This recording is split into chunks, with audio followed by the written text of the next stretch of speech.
18তম শিক্ষক নিবন্ধন পরীক্ষার ফলাফল পুনর্বিবেচনার দাবিতে চলা কর্মসূচি এক পর্যায়ে রূপ নেয় এমন সংঘর্ষে।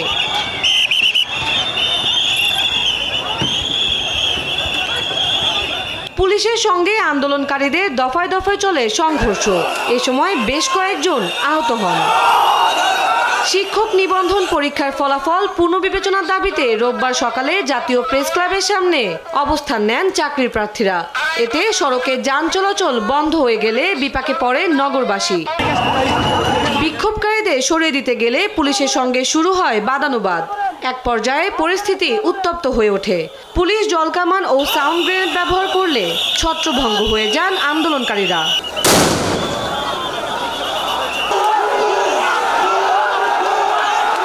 কোন আইনের মাধ্যমে সাল আমাদেরকে অবাঞ্ছিত ঘোষণা করেছে, তার জন্য আমরা শান্তিপূর্ণভাবে 15 তারিখ থেকে এই রোদ বৃষ্টিতে আমরা রাস্তায়।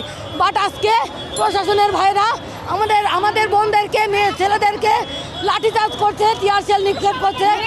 এর জবাব পুলিশকে দিতে হবে। পুলিশ আমাদের সাথে এরকম আহত করলে কেন? আমাদের সাথে সে পুলিশ খুব বৈষম্য করছে। আমার ভাইয়ের রক্তে আমরা গণ অভ্যুত্থান চাবো, আমাদের সনদ দিতেই হবে। দেবে দেবে দেবে। আন্দোলনকারীদের দাবি ফলাফল পুনর্মূল্যায়ন করে ভাই ভাই অংশ নেয়া সবাইকে শিক্ষক নিবন্ধন সনদ দিতে হবে। সনদ আজকে কনফার্ম করতে হবে এবং আমাদের ষষ্ঠ গণবিজ্ঞপ্তিতে আবেদনের সুযোগ দিতে হবে। তা না হলে আমরা মাঠ ছাড়বো না।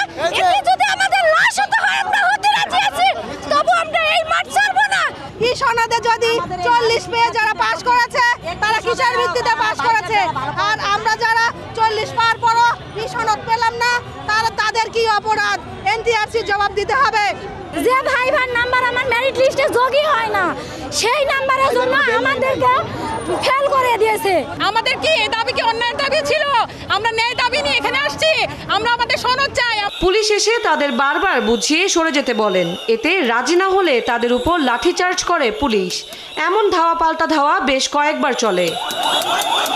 পুরো রাস্তা বন্ধ করে দিয়েছে। আমরা বারবার অনুরোধ করেছি যে আপনারা রাস্তা বন্ধ করেন না, আপনারা সাইডে থাকেন, পাশে থাকেন, গাড়িটা চলাচল করুক। যদি মনে হয় আপনাদের প্রতিনিধি দেন, আমি আবারও পাঠাচ্ছি সচিবালয়ে যান বা অন্য কোথাও যান, উপদেষ্টার সাথে কথা বলেন, কিন্তু আলোচনা করে শেষ করেন। কিন্তু তারা না, এইখানেই হচ্ছে মাননীয় প্রধান উপদেষ্টাকে এখানে আসতে হবে, তাদের সাথে কথা বলতে হবে।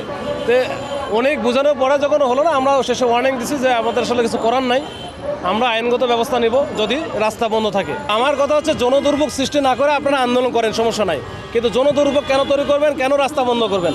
রাস্তা বন্ধ করলে সেখানে আমাদের আইনগত যে ব্যবস্থাটা আছে আমরা নিব। দুপক্ষের ধাওয়া পাল্টা ধাওয়ায় বেশ কয়েকজনকে আটক করেছে পুলিশ। তবে দাবি আদায় না হওয়া পর্যন্ত কর্মসূচি চালিয়ে যাওয়ার ঘোষণা দেন চাকরি প্রত্যাশীরা। তন্দ্রা তারণ্য, দেশ টিভি, ঢাকা।